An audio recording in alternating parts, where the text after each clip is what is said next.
The clues are tantalizing. A sporty red car. A speck of cigarette ash. A battered hard drive. It is a mystery. It absolutely is a mystery. But what do these clues say about the sudden disappearance of the district attorney who left them behind? It's baffling, it's confusing, and perplexing. It's all of those things. His name is Ray Gricar.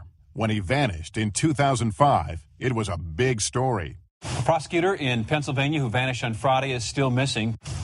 Now, Ray's story is linked to an even bigger one. Stunning allegations of sexual child abuse. One of the most storied names in college sports is enveloped in scandal. Because 7 years before he went missing, Ray Gricar decided not to prosecute Jerry Sandusky for the first known allegation of child sex abuse against him.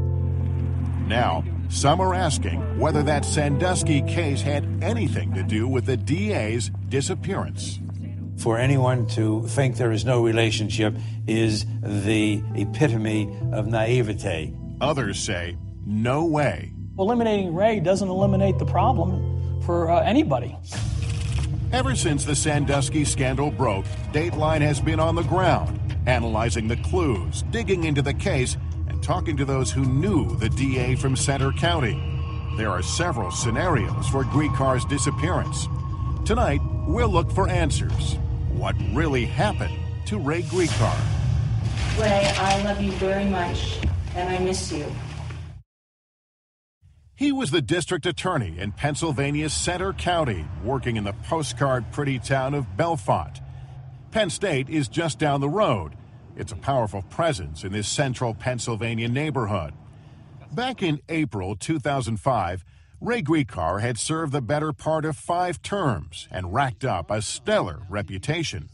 But it's the nature of the job that, you do difficult things, you make difficult choices. He was the most serious prosecutor I've ever met. Bob Buhner was Ray's friend. He's the DA in neighboring Montour County. He met Ray Gricar almost 2 decades ago, and over the years, the two traded shop talk whenever they could. Did he go with his gut? Did he shoot from the hip, or was he like punch all the right buttons and then get to the answer? He was the guy that always had the next question. What about this? Did you consider that? He was the most serious guy, most ethical guy. Methodical, meticulous, fearless, too.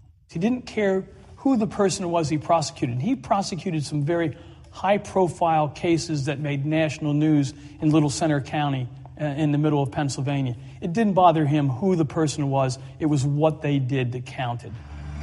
In the spring of 2005, everything seemed to be going Ray Gricar's way. He was in love. After 2 divorces, he had moved in with his longtime girlfriend, Patty Fornicola, and he seemed happy at last.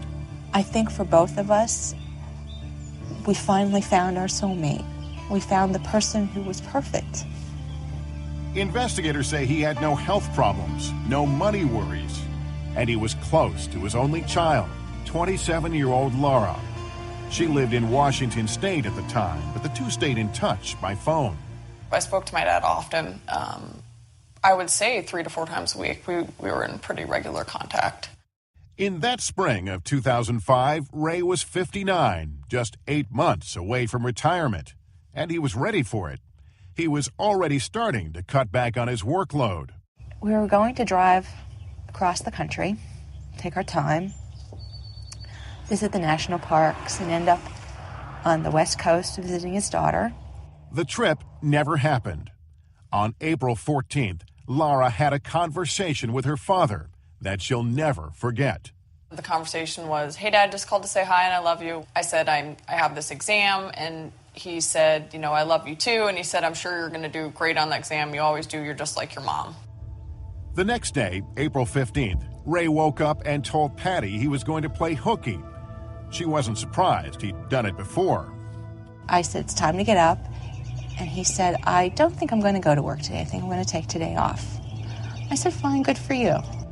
Patty went to work. She was a clerk in Ray's office. Ray called about 11:30 that morning. He told her he'd taken his fun little Mini for a spin on the country roads near their home. He often did that. He loved to go for long drives. So she thought nothing of it. And he said, you know, I'm driving down 192 and I won't be able to come home. I said, fine, no problem. He said, I love you. And I said, I love you too. And we terminated the phone call. It was their last conversation. When Patty got home from work that night, there was no sign of Ray. She went to the gym. When she got back, he still wasn't home.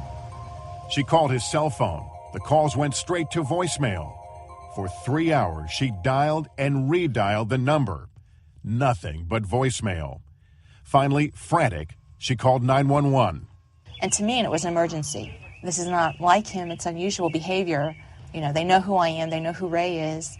So when I called to report, you know, Ray is not home, this is not like him. It's unusual behavior.